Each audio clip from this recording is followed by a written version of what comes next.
Hello, my name is Ashley Husa and I'm a registered nurse. Today I want to discuss with you a new strategy that we're going to implement on our unit regarding de-escalation techniques involving violent and aggressive patients. This is a way to de-escalate a situation without resorting to physical or chemical restraints.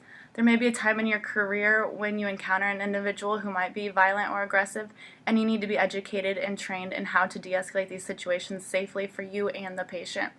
So some statistics about this. Ruve and Welton in 2008 stated that thousands of assaults happen in American hospitals each year, especially in the emergency department and in psychiatric units. Because of this, a lot of these places have been labeled as occupationally hazardous. Tischler, Reese, and Dundas in 2013 stated that clinicians who work in the ED experience the highest level of patient violence, and this is partially because a lot of these patients are considered high risk when they come into the emergency department. And then according to Simon and Hurwitz in 2014, 1 in 4 respondents reported experiencing frequent patient violence while working. And I don't know about you, but to me that's a very scary statistic because that's 25%. So that could be you, that could be your coworker, that could be a family member. It's just kind of a scary statistic. Nurses are on the front lines of patient care, and that's why de-escalation training is especially important for nurses. So to make this new strategy work, we're going to need participation from the interdisciplinary team and anyone that could come in contact with a potentially violent or aggressive patient. This could be a janitor, housekeeper, nurses, dietary, physicians, anyone who may encounter a violent patient.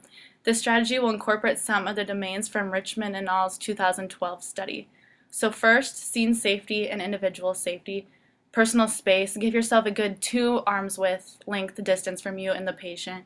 And then make sure you position yourself between the patient and an exit. Never let the patient get between you and your only exit because that may be your only way out. Next, introduce yourself. Explain your role, why are you here, who you are.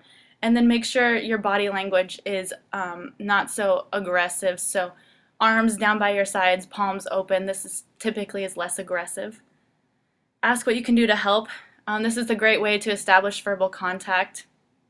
And then for your conversation, be concise. Agree or agree to disagree, and always set clear limits so the patient knows what's going to happen and what you're going to tolerate. Next, listen closely. Try to understand the patient's wants and feelings. It might just be that the patient is scared and that's why they're acting out. Next, offer choices and be optimistic. Let them know that there's other ways than being violent to handle this. And lastly, or at any point during this, call for help if you feel you may be harmed or if the patient may harm him or herself. Patient safety and your safety are the most important. So this new strategy was going to take some time to implement because we want to educate and train everybody on our units. So we're going to hold a class for everyone on the unit. The class will be 8 hours long, with 2 of those hours being training sessions. The class is going to cover what to look for, early signs and symptoms of a violent patient, de-escalation of the situation, strategies to do that, and then interventions and prevention strategies as well. The scenarios will allow you to test your new knowledge and your new training in a real-life situation. And the goal is to have 90% of all staff trained in the next 2 months, and then we'll go live after that.